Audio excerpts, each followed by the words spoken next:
Well, says the citizen, what's the latest from the scene of action? What did those tinkers in the city hall at their caucus meeting decide about the Irish language? O'Nolan, clad in shining armor, low bending, made obeisance to the puissant and high and mighty chief of all, Aaron, and did him to wit of that which had befallen. How that the grave elders of the most obedient city, second of the realm, had met them in the hostel, and there, after due prayers to the gods who dwell in the ether supernal, had taken solemn counsel whereby they might, if so be it might be, bring once more into honor among mortal men the winged speech of the sea-divided gale. It's on the march, says the citizen, to hell with the bloody brutal Sassenachs and their patois.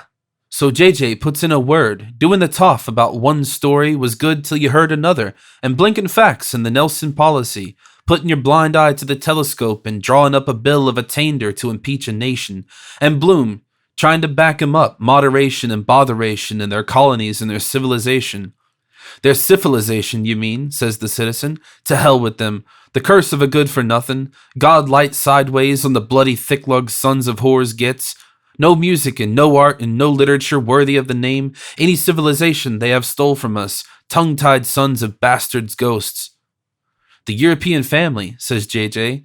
They're not European, says the citizen. I was in Europe with Kevin Egan of Paris. You wouldn't see a trace of them in their language anywhere in Europe except in a cabinet d'essence. And says John Wise, full many a flower is born to blush unseen, and says Linehan that knows a bit of the lingo, Unspuez les Anglais, perfide Albion. He said, and then lifted he in his rude, great brawny, strengthy hands the metter of dark, strong, foamy ale, and uttering his tribal slogan, Love deragabu, he drank to the undoing of his foes, a race of mighty valorous heroes, rulers of the waves, who sit on thrones of alabaster, silent as the deathless gods. What's up with you, says I to Linehan. You look like a fellow that had lost a bob and found a tanner. Gold Cup, says he. Who won, Mr. Linehan, says Terry. Throwaway, says he, at 20-1, a rank outsider, and the rest nowhere. And Base's mare, says Terry. Still running, says he. We're all in a cart. Boylan plunged £2 on my tip, scepter for himself and a lady friend. I had half a crown myself, says Terry, on Zinfandel, that Mr. Flynn gave me, Lord Howard de Walden's. 20-1, says Linehan. Such is life in an outhouse. Throwaway, says he, takes the biscuit, and talking about bunions. Frailty, thy name is scepter. So he went over to the biscuit tin Bob Doran left to see if there was anything he could lift on the nod. The old cur, after him, backing his luck with his mangy snout up. Old Mother Hubbard went to the cupboard. Not there, my child, says he. Keep your pecker up, says Joe. She'd have won the money only for the other dog. And JJ and the citizen arguing about law and history with Bloom sticking in an odd word. Some people, says Bloom, can see the motes in others' eyes, but they can't see the beam in their own. Ramesh, says the citizen, there's no one as blind as the fellow that won't see, if you know what that means. There are missing 20 millions of Irish should be here today instead of 4, our lost tribes. And our potteries and textiles the finest in the whole world, and our wool that was sold in Rome in the time of Juvenal, and our flax and our damask from the looms of Antrim, and our Limerick lace, our tanneries and our white flint glass down there by Ballybough, and our Huguenot poplin that we have since Jacquard de Lyon, and our woven silk and our Foxford tweeds, and ivory raised point from the Carmelite convent in New Ross, nothing like it in the whole wide world. Where are the Greek merchants that came through the pillars of Hercules, the Gibraltar now grabbed by the foe of mankind, with gold and Tyrian purple to sell in Wexford at the Fair of Carmen? Read Tacitus and Ptolemy, even Giraldus Cambrensis, wine, peltries, Connemara marble, silver from Tipperary, second to none, our far-famed horses, even today, the Irish hobbies, with King Philip of Spain offering to pay customs duties for the right to fish in our waters. What do the Yellow Johns of Anglia owe us for our ruined trade and our ruined hearths, and the beds of the Barrow and Shannon that won't deepen with millions of acres of marsh and bog to make us all die of consumption? As treeless as Portugal will be soon, says John Wise, or Heligoland with its one tree if something is not done to reforest the land. Larches, firs, all the trees of the conifer family are going fast. I was reading a report of Lord Castleton's. Save them, says the citizen. The giant ash of Galway and the chieftain elm of Kildare, with a 40-foot bole and an acre of foliage. Save the trees of Ireland for the future men of Ireland on the fair hills of Ire. Oh, Europe has its eyes on you, says Linehan.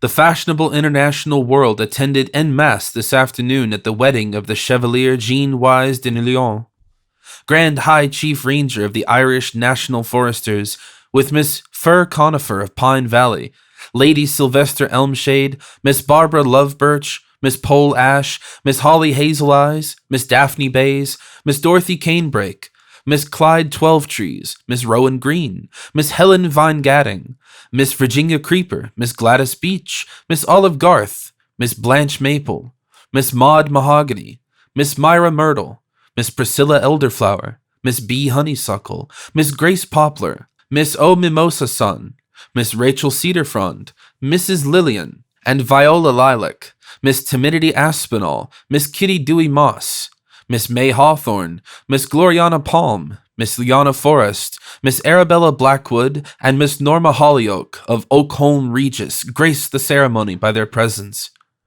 The bride who was given away by her father, the McConifer of the Glands, looked exquisitely charming in a creation carried out in green mercurized silk, molded on an underslip of gloaming gray, sashed with a yoke of broad emerald, and finished with a triple flounce of darker-hued fringe, the scheme being relieved by bretelles and hip insertions of acorn bronze.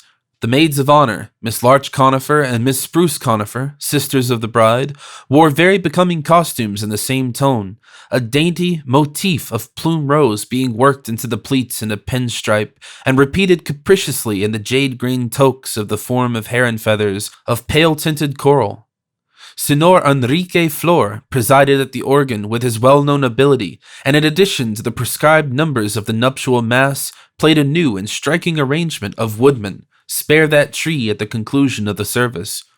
On leaving the church of Saint Fiacre and Horto, after the papal blessing, the happy pair were subjected to a playful crossfire in hazelnuts, beech mast, baby leaves, catkins of willow, ivy tod, holly berries, mistletoe sprigs, and quickened shoots. Mr. and Miss Wise Conifer Newlyn will spend a quiet honeymoon in the Black Forest. And our eyes are on Europe, says the citizen. We had our trade with Spain and the French and with the Flemings before those mongrels were pupped. Spanish ale in Galway, the wine bark and the wine dark waterway. And will again, says Joe.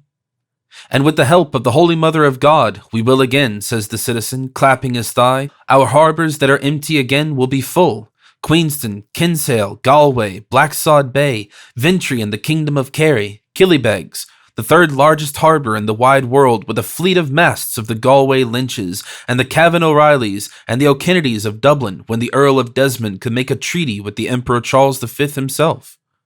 And will again, says he, when the first Irish battleship is seen breasting the waves with our own flag to the fore, none of your Henry Tudor's harps. No, the oldest flag afloat, the flag of the province of Desmond and Thomond, 3 crowns on a blue field, and the 3 sons of Milesius. And he took the last swig out of a pint. Moya, all wind and piss like a tan-eared cat. Cows in Connacht have long horns. As much as his bloody life is worth to go down and address his tall talk to the assembled multitude in Shanagolden, where he daren't show his nose with the Molly Maguires looking for him to let daylight through him for a grabbing the holding of an evicted tenant.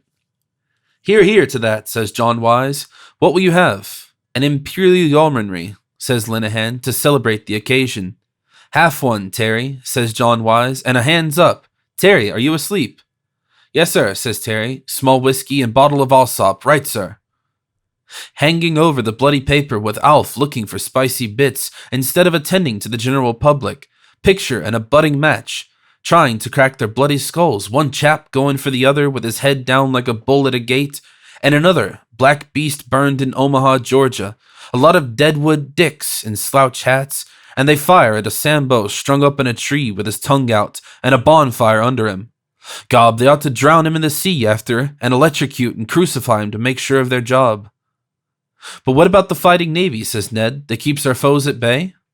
I'll tell you what about it, says the citizen. Hell upon earth it is. Read the revelations that's going on in the papers about flogging on the training ships at Portsmouth. A fellow writes that calls himself Disgusted One.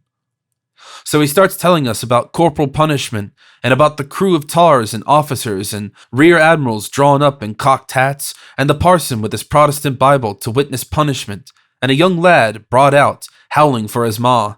and they tie him down to the butt end of a gun. A rump and dozen, says the cousin. What was that old ruffian Sir John Beresford called it? But the modern God's Englishman calls it Canaan on the breach. And says John Wise, 'tis a custom more honoured in the breach than in observance. Then he was telling us the master of arms comes along with a long cane, and he draws out and he flogs the bloody backside off the poor lad till he yells me la murder.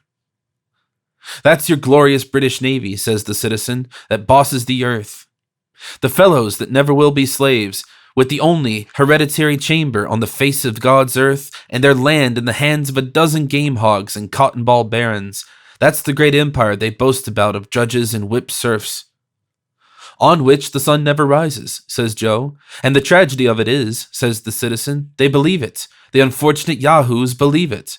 They believe in Rod, the Scourger Almighty, creator of hell upon earth, and in Jackie Tar, the son of a gun who was received an unholy boast, born of the fighting navy, suffered under rump and dozen, was scarified, flayed and curried, yelled like bloody hell. The third day he rose again from the bed, steered into haven, sitteth on his beamen till further orders whence he shall come to drudge for a living and be paid. But, says Bloom, isn't discipline the same everywhere? I mean, wouldn't it be the same here if you put force against force? Didn't I tell you? As true as I'm drinking this porter, if he was at his last gasp, he'd try to downface you that dying was living. We'll put force against force, says the citizen. We have our greater Ireland beyond the sea. They were driven out of the house and home in the Black 47. Their mud cabins and their sheilings by the roadside were laid low by the battering ram, and the Times rubbed its hands and told the white-livered Saxons there would soon be as few Irish in Ireland as redskins in America. Even the Grand Turk sent us his piast. But the Sassenach tried to starve the nation at home while the land was full of crops that the British hyenas bought and sold in Rio de Janeiro. Aye, they drove out the peasants in hordes. 20,000 of them died in the coffin ships. But those that came to the land of the free remembered the land of bondage, and they will come again with a vengeance, no cravens, the sons of Granuaile, the champions of Kathleen ni Houlihan. Perfectly true, says Bloom, but my point was, we are a long time waiting for that day, citizen, says Ned, since the poor old woman told us that the French were on the sea and landed at Killala. Aye, says John Wise, we fought for the royal Stuarts that reneged us against the Williamites, and they betrayed us. Remember Limerick and the broken treaty stone? We gave our best blood to France and Spain, the wild geese, Fontenoy, and Sarsfield and O'Donnell, Duke of Tetuan in Spain, and Ulysses Brown of Camus. That was the field marshal to Maria Theresa, but what did we ever get for it? The French, says the citizen, set of dancing masters. Do you know what it is? They were never worth a roasted fart to Ireland. Aren't they trying to make an entente cordiale, now at Tepe's dinner party with perfidious Albion? Firebrands of Europe, and they always were. Conspuez les Français, says Linehan, nobbling his beer. And as for the Prussians and the Hanoverans, says Joe, haven't we had enough of those sausage-eating bastards on the throne from George the Elector down to the German lad and the flatulent old bitch that's dead? Jesus, I had to laugh at the way he came out with that, about the old one with the winkers on her, blind drunk in her royal palace every night of God, old Vic, and her jorum of Mountain Dew, and her coachman darting up her body and bones to roll into bed, and she pulling him by the whiskers and singing him old bits of songs about Erin on the Rhine, and come where the booze is cheaper. Well, says JJ, we have Edward the peacemaker now. Tell that to a fool, says the citizen. There's a bloody sight more pox than pax about that boyo. Edward Guelph Wetton. And what do you think, says Joe, of the holy boys, the priests and bishops of Ireland, doing up his room in Maynooth, and his satanic majesty's racing colours and sticking up pictures of all the horses his jockeys rode, the Earl of Dublin, no less? They ought to have stuck up all the women he rode himself, says Little Alf. And, says JJ, considerations of space influenced their lordship's decision. Will you try another, citizen, says Joe. Yes, sir, says he, I will. You, says Joe. Beholden to you, Joe, says I. May your shadow never grow less. Repeat that dose, says Joe. Bloom was talking with John Wise, and he quite excited with his dun-duckety mud-colored mug on him, and his old plum eyes rolling about. Persecution, says he, all the history of the world is full of it, perpetuating national hatred among nations. But do you know what a nation means, says John Wise. Yes, says Bloom. What is it? Says John Wise. A nation? Says Bloom. A nation is the same people living in the same place. By God, then, says Ned, laughing, if that's so, I'm a nation, for I'm living in the same place for the past 5 years. So, of course, everyone had to laugh at Bloom, and says he, trying to make a muck of it, or also living in different places. That covers my case, says Joe. What is your nation, if I may ask? Says the citizen. Ireland, says Bloom. I was born here, Ireland. The citizen said nothing, only cleared the spit out of his gullet and gob. He spat a Red Bank oyster out of him, right in the corner. After you with the push, Joe, says he, taking out his handkerchief to swab himself dry. Here you are, citizen, says Joe. Take that in your right hand and repeat after me the following words. The much treasured and intricately embroidered ancient Irish face cloth attributed to Solomon of Droma and Manus Tomaltok of MacDonohoe, authors of the Book of Ballymote, was then carefully produced and called forth prolonged admiration. No need to dwell on the legendary beauty of the corner pieces, the acme of art, wherein one can distinctly discern each of the four evangelists in turn presenting to each other, the four masters, his evangelical symbol, a bog oak scepter, a North American puma, a far nobler king of beasts than a British article, be it said in passing, a Kerry calf and a golden eagle from Carrantouhill.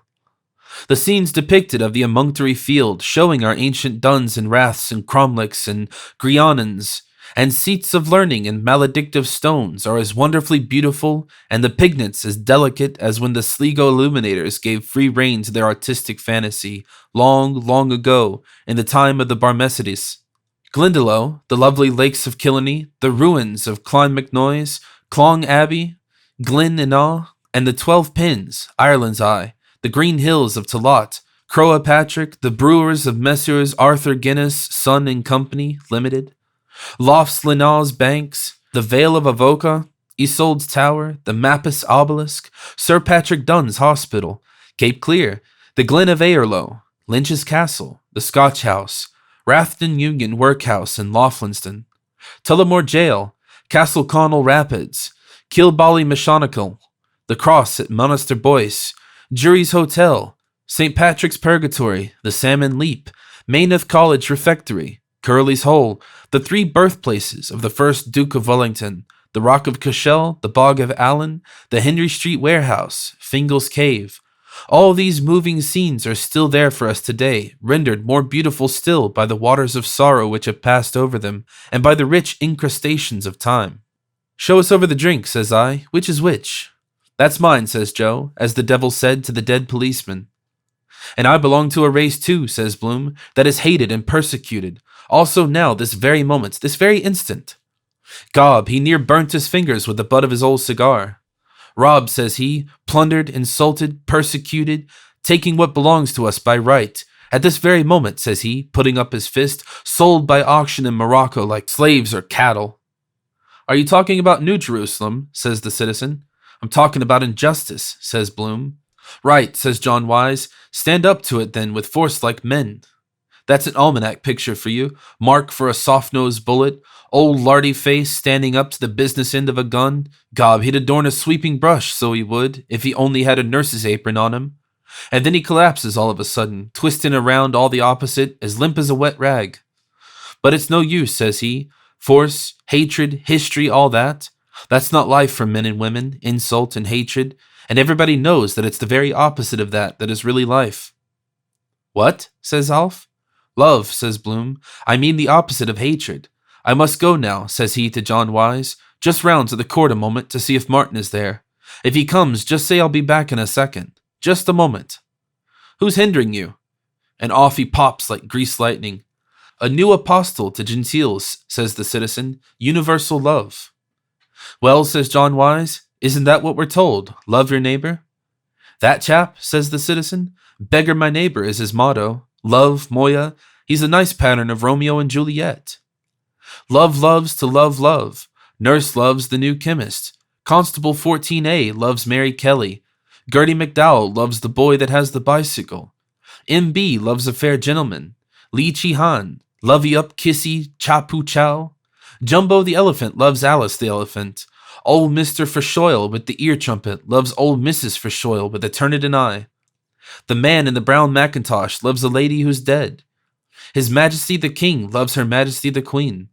Mrs. Norman W. Tupper loves Officer Taylor. You love a certain person, and this person loves that other person, because everybody loves somebody, but God loves everybody. Well, Joe, says I, your very good health and song. More power, citizen. Hurrah there, says Joe. The blessing of God and Mary and Patrick on you, says the citizen. And he ups with his pint to wet his whistle. We know those canters, says he, preachin' and pickin' your pocket. What about sanctimonious Cromwell and his Ironsides that put the women and children of Drogheda to the sword, with the Bible text, God is love, pasted round the mouth of his cannon? The Bible. Did you read that skit in the United Irishman today? About that Zulu chief that's visiting England. What's that? Says Joe. So the citizen takes up one of the paraphernalia papers and he starts reading out. A delegation of the chief cotton magnates of Manchester was presented yesterday to His Majesty the Alaki of Abacuda by Goldstick in Waiting, Lord Walkup of Walkup-on-Eggs, to tender to His Majesty the heartfelt thanks of British traders for the facilities afforded them in his dominions. The delegation partook of luncheon, at the conclusion of which the dusky potentate, in the course of a happy speech, freely translated by the British chaplain, the Reverend Ananias Praise God Barebones, tendered his best thanks to Massa Walkup, and emphasized the cordial relations existing between Abacuda and the British Empire, stating that he treasured as one of his dearest possessions an illuminated Bible, the volume of the Word of God and the secret of England's greatness, graciously presented to him by the white chief woman, the great squaw Victoria, with a personal dedication from the august hand of the royal donor. The Alaki then drank a loving cup of first shot usquebaugh to the toast, black and white, from the skull of his immediate predecessor in the dynasty of Kakachachak, surnamed 40 Warts, after which he visited the chief factory of Cottonopolis and signed his mark in the visitor's book, subsequently executing a charming old Ubicadic war dance, in which, of course, he swallowed several knives and forks amid hilarious applause from the girl hands. Widow woman, says Ned, I wouldn't doubt her. Wonder did he put that Bible to the same use as I would? Same, only more so, says Linehan, and thereafter in that fruitful land the broad-leaved mango flourished exceedingly.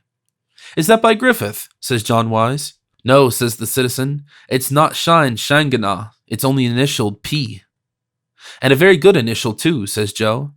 That's how it's worked, says the citizen. Trade follows the flag.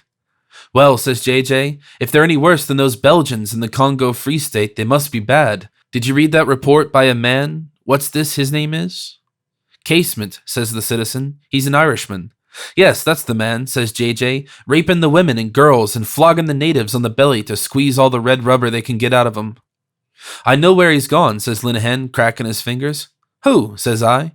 Bloom, says he. The courthouse is a blind. He had a few bob on throwaway and he's gone to gather in the shekels. Is that the wide-eyed Kaffir, says the citizen, that never backed a horse in anger in his life? That's where he's gone, says Linehan.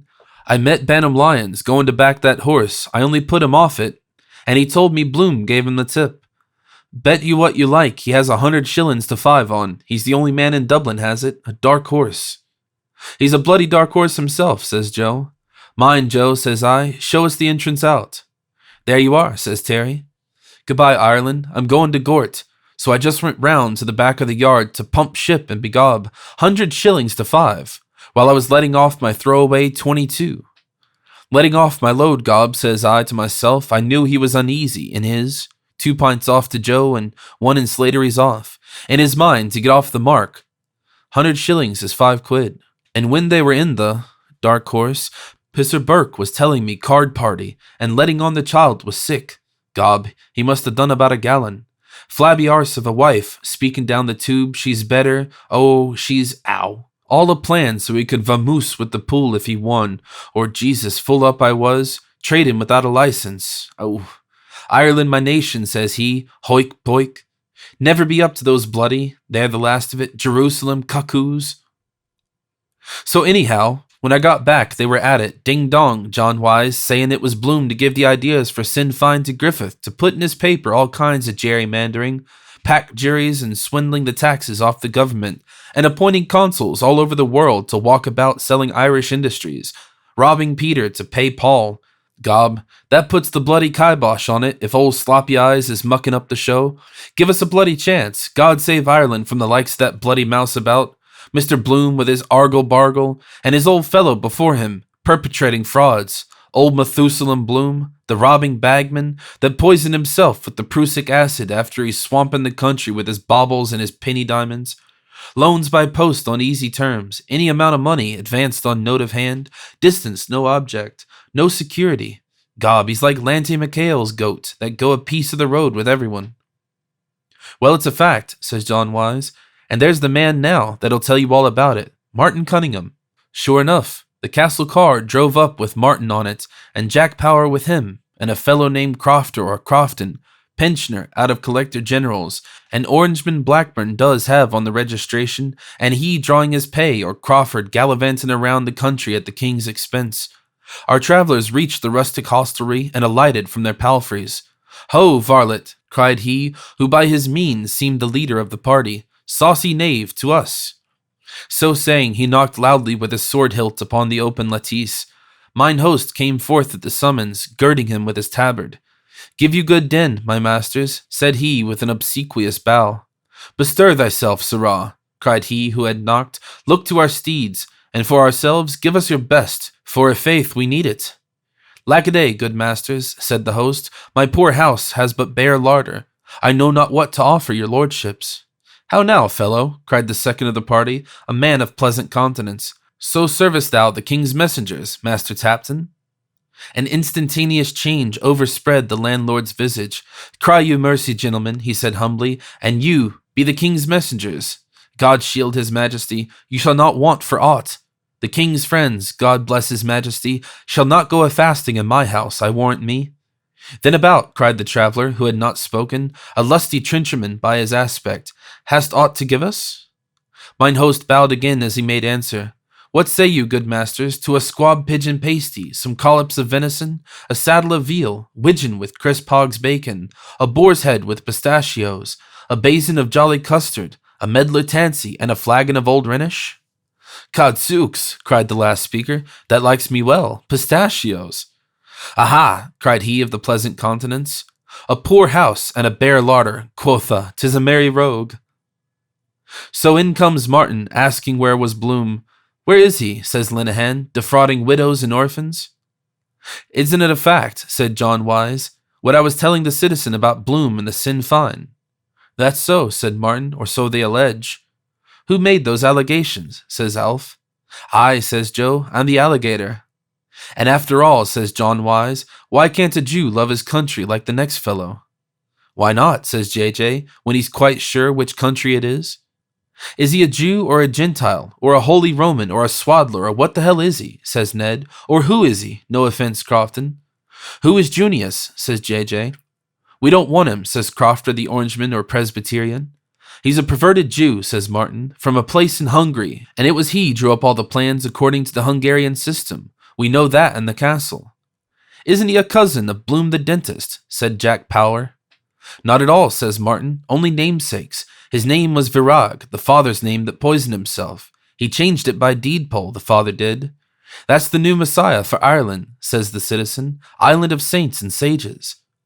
"Well, they're still waiting for their Redeemer," says Martin. "For that matter, so are we." "Yes," says JJ, "and every male that's born, they think it may be their Messiah, and every Jew in a tall state of excitement, I believe, till he knows if he's a father or a mother." "Expecting every moment will be his next," says Linehan. "Oh, by God," says Ned, "you should have seen Bloom before that son of his that died was born. I met him one day in the South City markets buying a tin of Neve's food 6 weeks before the wife was delivered." "En ventre sa mère," says JJ. "Do you call that a man?" says the citizen. "I wonder, did he ever put it out of sight?" says Joe. "Well, there were 2 children born anyhow," says Jack Power. "And who does he suspect?" says the citizen. "Gob, there's many a true word spoken in jest. One of those mixed middlings he is, lying up in the hotel. Pisser was telling me once a month with a headache like a toddy with her courses. Do you know what I'm telling you? It'd be an act of God to take a hold of a fellow like that and to throw him in the bloody sea. Justifiable homicide, so it would. Then sloping off with his 5 quid without putting up to a pint of stuff like a man. Give us your blessing, not as much as you would blind your eye." "Charity to the neighbor," says Martin, But where is he? We can't wait. A wolf in sheep's clothing, says the citizen. That's what he is. Virag from Hungary. Ahasuerus, I call him. Cursed by God. Have you time for a brief libation, Martin? Says Ned. Only one, says Martin. We must be quick. JJ and S. You, Jack? Crofton? 3 half ones, Terry. St. Patrick would want to land again at Ballykendler and convert us, says the citizen, after allowing things like that to contaminate our shores. Well, says Martin, rapping for his glass, God bless all, here is my prayer. Amen, says the citizen, and I'm sure he will, says Joe. And at the sound of the sacring bell, headed by a crucifer with acolytes, thurifers, boat-bearers, readers, ostiary, deacons, subdeacons, the blessed company drew nigh of mitred abbots and priors, and guardians and monks and friars, the monks of Benedict of Spoleto, Carthusians and Camaldolesi, Cistercians and Olivetans, Oratorians and Vallambrosans, and the friars of Augustine, Brigatines, Premonstratensians, Servi, Trinitarians, and the children of Peter Nolasco. And therewith from Carmel Mount the children of Elijah, prophet, led by Albert Bishop, and by Teresa of Avila, calked another. And friars brown and grey, sons of poor Francis, Capuchins, Cordeliers, Menimes, and observants of the daughters of Clara.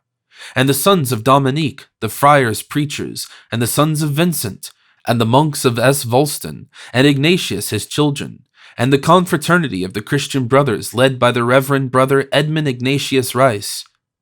And after came all saints and martyrs, virgins and confessors, S. Cyr, S. Isidora Arater, and S. James the Less, and S. Phocas of Sinope, and S. Julian Hospitator, and S. Felix de Cantilus, and S. Simon Stylitz, and S. Stephen Protomartyr, and S. John of God, and S. Feriol, and S. Lugard, and S. Theodotus, and S. Volmar, and S. Richard, and S. Vincent Paul, and S. Martin of Todi, and S. Martin of Tours, S. Alfred, S. Joseph, S. Dennis, S. Cornelius, S. Leopold, S. Bernard, S. Terence, and S. Edwards, S. Owen Caniclus, and S. Anonymous, and S. Eponymous, and S. Pseudonymous, and S. Hominous, and S. Paranomus, and S. Synonymous, and S. Lawrence O'Toole, and S. James O'Dingle, and Compostela, and S. Columcille, and S. Columba, and S. Celestine, and S. Coleman,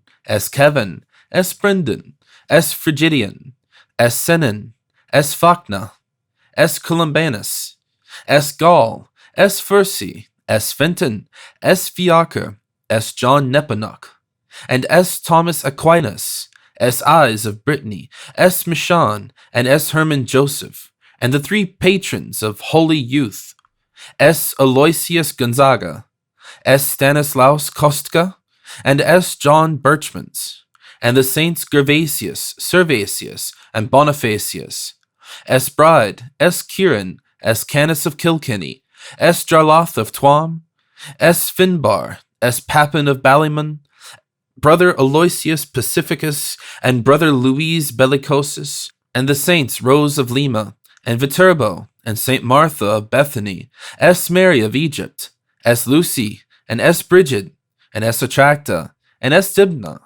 S. Ida, S. Marian Calpensis, and the Blessed Sister Teresa of the Child Jesus, and S. Barbara, and S. Scholastica, and S. Ursula with 11,000 virgins. And all came with Nimbi and Aureolus and Gloriae, bearing palms and harps and swords and olive crowns, in robes whereon were woven the blessed symbols of their efficacies, inkhorns, arrows, loaves, cruces, fetters, axes, trees, bridges, babes in a bathtub, shells, wallets, shears, keys, dragons, lilies, buckshot, beards, hogs, lamps, bellows, beehives, soup ladles, stars, snakes, anvils, boxes of Vaseline, bells, crutches, forceps, stag's horns, watertight boots, hawks, millstones, eyes on a dish, wax candles, aspergills, unicorns. And as they wended their way by Nelson's Pillar, Henry Street, Mary Street, Capel Street, Little Britain Street, chanting the introit of Epiphania Domini, which beginneth Surge Illuminera, and thereafter most sweetly the Gradula Omnis, which Saint the Sabavinient they did divers wonders, such as casting out devils, raising the dead to life, multiplying fishes, healing the halt and the blind, discovering various articles which had been mislaid, interpreting and fulfilling the scriptures, blessing and prophesying. And last, beneath a canopy of cloth of gold, came the Reverend Father O'Flynn, attended by Malachi and Patrick.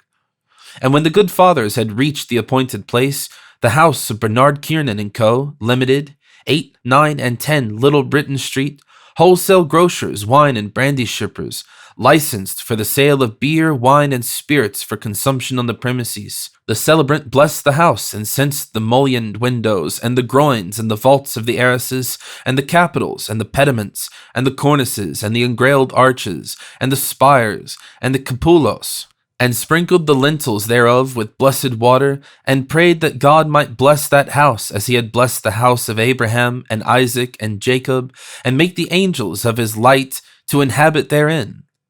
And entering, he blessed the viands and the beverages, and the company of all the blessed answered his prayers. Adiatorium nostrum in nomine Domini, ceficit colum et terram, Dominus vobiscum, et cum spiritu tuo. And he laid his hands upon that he blessed, and gave thanks. And he prayed, and they all with him prayed. Deus, cuius verbo sanctificantur, omnia benedictionum, tuam effunda super creatoris istas, et presta ociscis ae secundum legum et voluntatem tuam cum gratiarum, actiona usus foret per invocationum, sanctissimi nominis tui corpore senitatum, et anime tutelem te octere percipiet per Christum Dominum nostrum. And so all of us, says Jack. 1,000 a year, Lambert, says Crofton or Crawford. Right, says Ned, taking up his John Jameson, and butter for fish. I was just looking around to see who the happy thought would strike when be damned, but in he comes again, letting on to be in a hell of a hurry. I was just round at the courthouse, says he, looking for you. I hope I'm not. No, says Martin, we're ready. Courthouse, my eye in your pockets, hanging down with gold and silver, mean bloody scut. Stand us a drink itself. Devil a sweet fear, there's a Jew for you. All for number 1, cute as a shithouse rat, 100 to 5. Don't tell anyone, says the citizen. Beg your pardon, says he. Come on, boys, says Martin, seeing it was looking blue. Come along now. Don't tell anyone, says the citizen, letting a bawl out of him. It's a secret. And the bloody dog woke up and let a growl. Bye-bye all, says Martin. And he got them out of it, quick as he could. Jack Power and Crofton, or whatever you call him, and him in the middle, letting on to be all at sea and up with them on the bloody jaunting car. Off with you, says Martin to the Jarvey. The milk-white dolphin tossed his mane, and rising in the golden poop the helmsman spread the belying sail upon the wind, and stood off forward with all sail set, the spinnaker to larboard. A many comely nymphs drew nigh to starboard and larboard, and clinging to the sides of the noble bark, they linked their shining forms as doth the cunning wheelwright when he fashions about the heart of his wheel the equidistant rays, whereof each one is sister to another. And he binds them with all the outer ring, and giveth speed to the feet of men, when as they ride to a hosting or contend for the smile of ladies fair. Even so did they come and set them, those willing nymphs, the undying sisters, and they laughed, sporting in a circle of their foam, and the bark clave the waves. But begob, I was just lowering the heel of the pint, when I saw the citizen getting up to waddle to the door, puffing and blowing with the dropsy, and he cursing the curse of Cromwell on him, bell, book, and candle in Irish, spitting and spatting out of him, and Joe and little Alf round him like a leprechaun, trying to peacify him. Let me alone, says he. And begob, he got as far as the door, and they holding him, and he bawls out of him, 3 cheers for Israel. Arrah, sit down on the parliamentary side of your arse for Christ's sake, and don't be making a public exhibition of yourself. Jesus, there's always some bloody crown or other kicking up a bloody murder about bloody nothing. Gobbet turned the porter sour in your guts, so it would. And all the ragamuffins and sluts of the nation round the door, and Martin telling the Jarvey to drive ahead, and the citizen bawling, and Alf and Joe at him to wish he on his high horse about the Jews and the loafers, calling for a speech, and Jack Power trying to get him to sit down on the car and hold his bloody jaw, and a loafer with a patch over his eyes starts singing, "If the man in the moon was a Jew, Jew, Jew," and a slut shots out of her. "Hey, mister, your fly is open, mister." And says he, "Mendelssohn was a Jew, and Karl Marx, and Mercadante, and Spinoza, and the Savior was a Jew, and his father was a Jew, your God." "He had no father," said Martin. "That'll do now. Drive ahead." "Whose God?" says the citizen. "Well, his uncle was a Jew," says he. "Your God was a Jew. Christ was a Jew like me." Gob, the citizen, made a plunge back into the shop. "By Jesus," says he, "I'll brain that bloody Jewman for using the holy name. By Jesus, I'll crucify him, so I will. Give us that biscuit box here." "Stop, stop," says Joe. A large and appreciative gathering of friends and acquaintances from the metropolis and greater Dublin assembled in their thousands to bid farewell to Negiosegos, Urim Lepoti Virag, late of Messrs. Alexander Toms, printers to His Majesty, and on the occasion of his departure for the distant clime of Meadow of Murmuring Waters. The ceremony, which went off with great eclat, was characterized by most affecting cordiality. An illuminated scroll of ancient Irish vellum, the work of Irish artists, was presented to the distinguished phenomenologist on behalf of a large section of the community, and was accompanied by the gift of a silver casket tastefully executed in the style of ancient Celtic ornament, a work which reflects every credit on the makers, Messrs. Jacob Agus Jacob. The departing guest was the recipient of a hearty ovation, many of those who were present being visibly moved when the select orchestra of Irish pipes struck up the well-known strains of "Come Back to Erin," followed immediately by Rakowski's March. Tar barrels and bonfires were lighted along the coastline of the Four Seas on the summits of the Hill of Howth, Three Rock Mountain, Sugarloaf, Bray Head, and Mountains of Mourne, the Galties, the Ox and Donegal, and Sperrin Peaks, the Nagels and the Bowgraphs, the Canmara Hills, the reeks of Gillicuddy, Slieve Audie, Slieve Bernagh, and Slieve Bloom. Amid cheers that rent the welkin, responded to by answering cheers from a big muster of henchmen on the distant Cambrian and Caledonian hills, the mastodontic pleasure ship slowly moved away, saluted by the final floral tribute from the representatives of the fair sex, who were present in large numbers, while, as it proceeded down the river, escorted by a flotilla of barges, the flags of the ballast office and custom house were dipped in salute, as were those of the electrical power station at the Pigeon House and the Poolbeg Light. Visont la tashra, kedvash baraton, visont la tashra, gone but not forgotten. Gob, the devil wouldn't stop him till he got hold of the bloody tin anyhow, and out with him, and little Alf hanging on to his elbow, and he shouting like a stuck pig, as good as any bloody play in the Queen's Royal Theatre. "Where is he till I murder him?" And Ned and J.J. paralyzed with the laughing. "Bloody war," says I. "I'll be in for the last gospel." But as luck would have it, the Jarvey got the nag's head round the other way and off with him.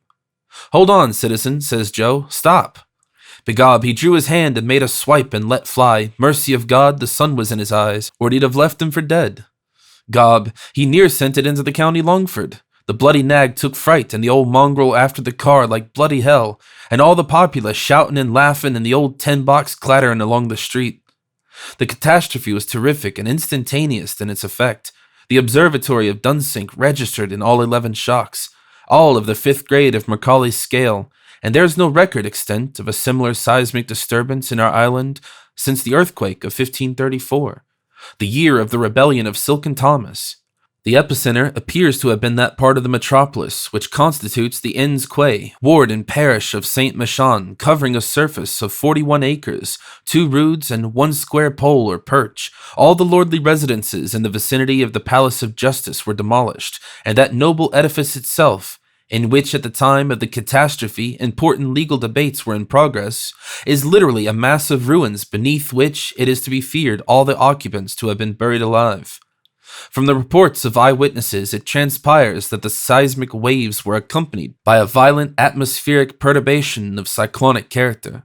An article of headgear, since ascertained to belong to the much-respected clerk of the Crown and Peace, Mr. George Futrell, and a silk umbrella with gold handle with the engraved initials, crest, coat of arms, and house number of the erudite and worshipful chairman of Quarter Sessions, Sir Frederick Falconer, recorder of Dublin, had been discovered by search parties in remote parts of the island respectively.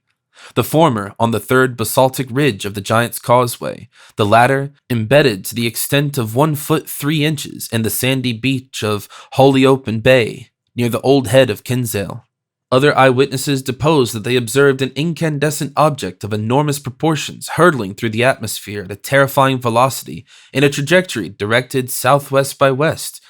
Messages of condolence and sympathy are being hourly received from all parts of the different continents, and the sovereign pontiff has been graciously pleased to decree that a special Missa pro defunctis shall be celebrated simultaneously by the ordinaries of each and every Catholic church of all the episcopal dioceses, subject to the spiritual authority of the Holy See, in suffrage of the souls of those faithful departed, who have been so unexpectedly called away from our midst.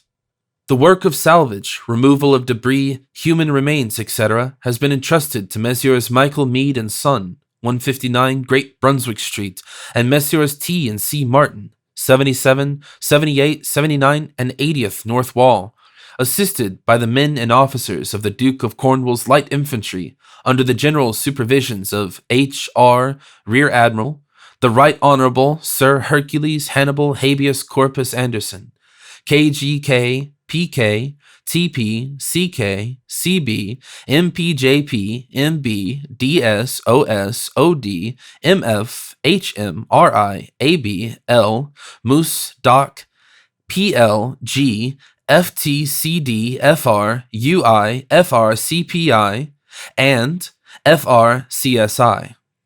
You never saw all the like of it in your born puff. Gob, if he got that lottery ticket on the side of the pole, he'd remember the gold cup. He would so, but begob the citizen would have been lagged for assault and battery, and Joe for aiding and abetting. The Jarvey saved his life by furious driving as sure as God made Moses. What? Oh, Jesus, he did, and he led a volley of oaths after him. Did I kill him, says he, or what? And he shouting to the bloody dog, after him, Gary, after him, boy. And the last we saw was the bloody car round in the corner, an old sheep's face on it gesticulating, and the bloody mongrel after it with his lugs back for all he was bloody well worth to tear him limb from limb. 100 to 5. Jesus, he took the value out of him, I promise you.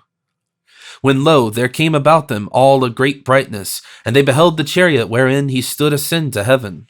And they beheld him in the chariot, clothed upon in the glory of the brightness, having raiment as of the sun, fair as the moon, and terrible, that for all they durst not look upon him. And there came a voice out of heaven, calling, Elijah, Elijah. And he answered with a main cry, Abba, Adonai. And they beheld him, even him, Ben Bloom Elijah, amid clouds of angels, ascend to the glory of the brightness at an angle of 45 degrees over Donahoe's in Little Green Street like a shot-off shovel. The summer evening had begun to fold the world in its mysterious embrace. Far away in the west the sun was setting, and the last glow of all too fleeting day lingered lovingly on sea and strand, on the proud promontory of dear old Howth, guarding as ever the waters of the bay, on the weed-grown rocks along Sandy Mount's shore, and last but not least on the quiet church, whence there streamed forth at times upon the stillness the voice of prayer to her who is in pure radiance, a beacon ever to the storm-tossed heart of man, Mary, Star of the Sea. The three girlfriends were seated on the rocks enjoying the evening scene and the air, which was fresh but not too chilly. Many a time and oft were they wont to come there to that favorite nook to have a cozy chat beside the sparkling waves and discuss matters feminine. Sissy Caffrey and Eddie Boardman with the baby in the push-car, and Tommy and Jackie Caffrey, two little curly-headed boys dressed in sailor suits with caps to match, and the name HMS Belle Isle printed on both. For Tommy and Jackie Caffrey were twins, scarce 4 years old and very noisy and spoiled twins sometimes, but for all that darling little fellows with bright merry faces and endearing ways about them. They were dabbling in the sand with their spades and buckets, building castles as children do, or playing with their big-colored ball, happy as the day was long. And Eddie Boardman was rocking the chubby baby to and fro in the push-car, while that young gentleman fairly chuckled with delight. He was but 11 months and 9 days old, and though still a tiny toddler, was just beginning to lisp his first babyish words. Sissy Caffrey bent over him to tease his fat little plucks and dainty dimple in his chin. "Now, baby," Sissy Caffrey said, "say out big, big, I want a drink of water. And baby prattled after her, a jinka jabbo. Sissy Caffrey cuddled the wee chap, for she was awfully fond of children, so patient with little sufferers, and Tommy Caffrey could never be got to take his castor oil unless it was Sissy Caffrey that held his nose and promised him the scatty heel of the loaf of brown bread with golden syrup on. What a persuasive power that girl had, but to be sure, baby Boardman was as good as gold, perfect little dote in his new fancy bib, none of your spoilt beauties. Flora McFlimsy sort was Sissy Caffrey. A truer-hearted lass never drew the breath of life, always with a laugh in her gypsy-like eyes and a frolicsome word on her cherry-ripe red lips, a girl lovable in the extreme. And Eddie Boardman laughed too at the quaint language of little brother. But just then there was a slight altercation between Master Tommy and Master Jackie. Boys will be boys, and our two twins were no exception to this golden rule. The apple of discord was a certain castle of sand which Master Jackie had built, and Master Tommy would have it right go wrong that it was to be architecturally improved by a front door like Martello Tower had. But if Master Tommy was headstrong, Master Jackie was self-willed too, and true to the maxim that every little Irishman's house is his castle, he fell upon his hated rival, and to such purpose that would-be assailant came to grief, and alas to relate, the coveted castle too.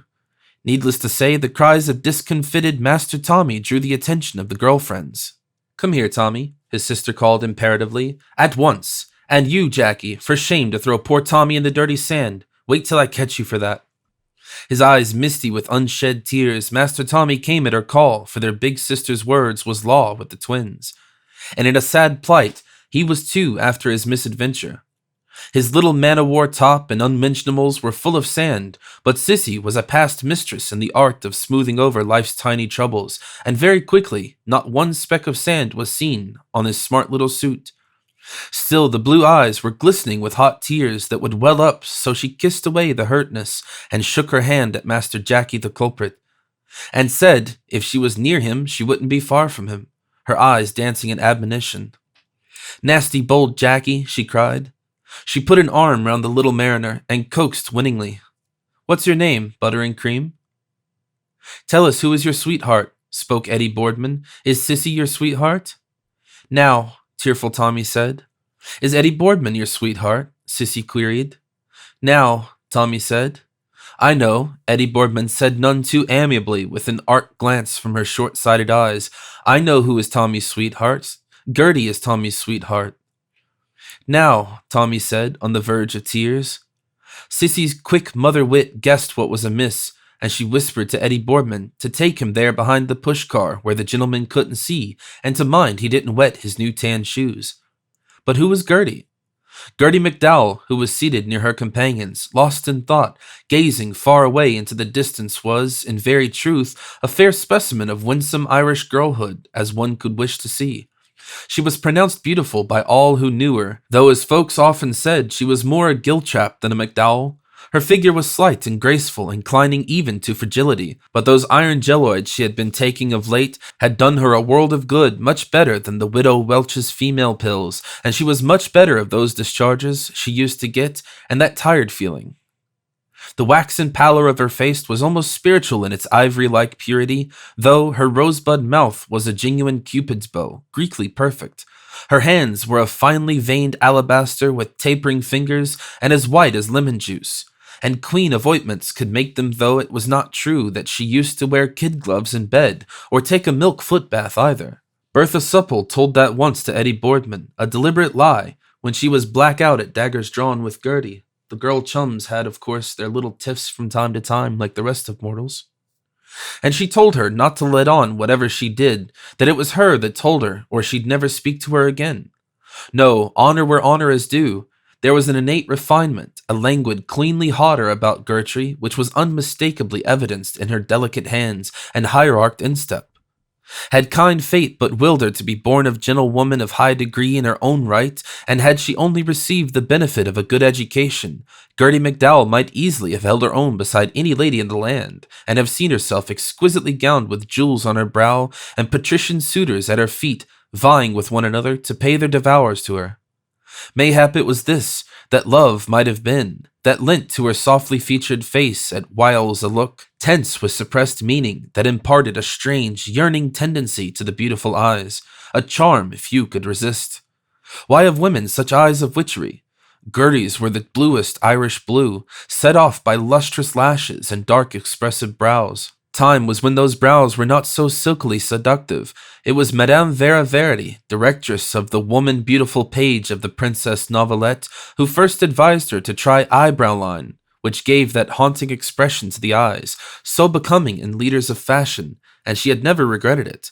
Then there was blushing scientifically cured, and how to be tall, increase your height, and have a beautiful face, but your nose? That would suit Miss Dignam because she had a button one, but Gertie's crowning glory was her wealth of wonderful hair. It was dark brown with a natural wave in it. She had cut it that very morning on account of the new moon, and it nestled about her pretty head in a profusion of luxurious clusters, and pared her nails too. Thursday for wealth. And just now at Eddie's words, as a telltale flush, delicate as the faintest rose bloom, crept into her cheeks, she looked so lovely in her sweet girlish shyness that of a surety God's fair land of Ireland did not hold her equal. For an instant she was silent, with rather sad, downcast eyes. She was about to retort, but something checked the words on her tongue. Inclination prompted her to speak out. Dignity told her to be silent. The pretty lips pouted a while, but then she glanced up and broke out into a joyous little laugh, which had in it all the freshness of a young May morning. She knew right well, no one better, what made Squinty Eddie say that because of him cooling in his attentions when it was simply a lover's quarrel. As per usual, somebody's nose was out of joint about the boy that had the bicycle off the London Bridge Road, always riding up and down in front of her window. Only now his father kept him in the evenings, studying hard to get an exhibition in the intermediate that was going on, and he was going to go to Trinity College to study for a doctor when he left the high school, like his brother, W.E. Wiley, who was racing in the bicycle races in Trinity College University. Little recked he perhaps for what he felt, that dull, aching void in her heart, sometimes piercing to the core. Yet he was young, and perchance he might learn to love her in time. There were Protestants in his family, and of course Gertie knew who came first, and after him the Blessed Virgin, and then Saint Joseph, but he was undeniably handsome with an exquisite nose, and he was what he looked, every inch a gentleman. The shape of his head too, at the back without his cap on, that she would know anywhere something of the common, and the way he turned the bicycle at the lamp with his hands off the bars, and also the nice perfume of those good cigarettes, and besides, they were of a good size too, he and she, and that was why Eddie Boardman thought she was so frightfully clever, because he didn't go and ride up and down in front of her bit of a garden. Gertie was dressed simply, but with the instinctive taste of a votary of dame fashion, for she felt that there was just a mite that he might be out. A neat blouse of electric blue self-tinted by dolly eyes, because it was expected in the ladies' pictorial that electric blue would be worn, with a smart V opening down to the division and kerchief pocket, in which she always kept a piece of cotton wool scented with her favorite perfume, because the handkerchief spoiled the sit, and a navy 3/4 skirt cut to the stride showed off her slim, graceful figure to perfection. She wore a coquettish little love of a hat of wide-leaved nigger straw contrast trimmed with an underbrim of egg blue chenille, and at the side of a butterfly bow of silk to tone. All Tuesday week afternoon she was hunting to match that chenille. But at last she found what she wanted at Clary's summer sales, the very it, slightly shop-soiled, but you would never notice, 7 fingers, 2 and a penny. She did it up all by herself, and what joy was hers when she tried it on then, smiling at the lovely reflection which the mirror gave back to her. And when she put it on the water jug to keep the shape she knew that would take the shine out of some people she knew. Her shoes were the newest thing in footwear. Eddie Boardman prided herself that she was very petite, but she never had a foot like Gertie McDowell, a 5, and never would ash, oak, or elm.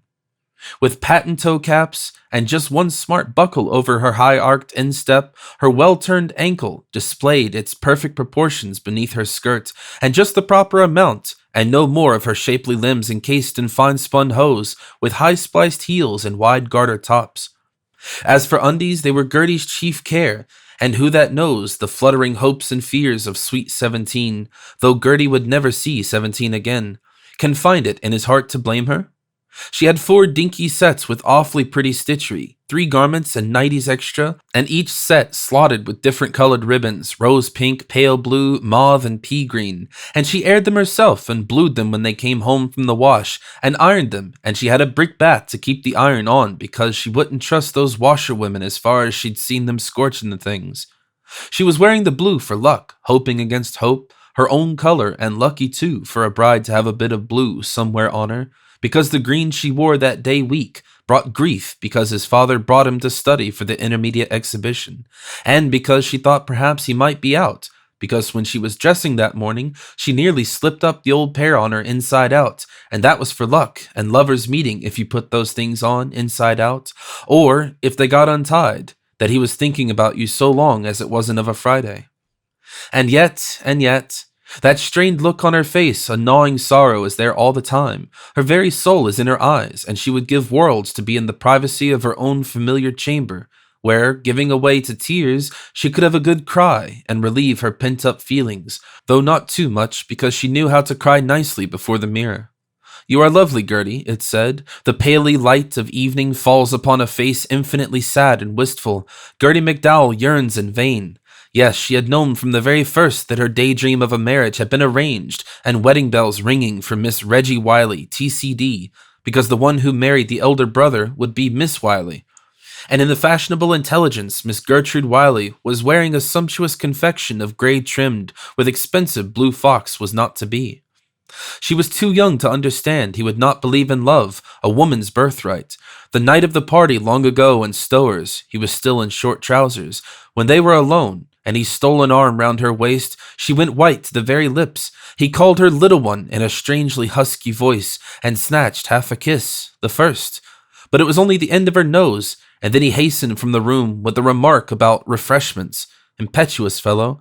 Strength of character had never been Reggie Wiley's strong point, and he, who would woo and win Gertie McDowell, must be a man among men, but waiting, always waiting to be asked. And it was leap year, too, and would soon be over. No Prince Charming is her beau ideal to lay a rare and wondrous love at her feet, but rather a manly man, with a strong, quiet face who had not found his ideal.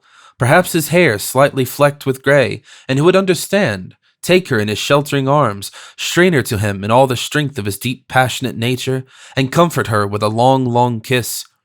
It would be like heaven. For such a one she yearns this balmy summer eve. With all the heart of her, she longs to be his only, his affianced bride, for riches, for poor, in sickness and health, till death us two part, from this to this day forward.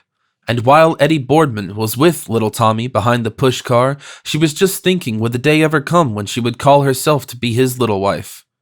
Then they could talk about her till they went blue in the face. Bertha Supple, too, and Eddie, little Spitfire, because she would be 22 in November. She would care for him with creature comforts, too, for Gertie was womanly wise, and knew that a mere man liked that feeling of hominess.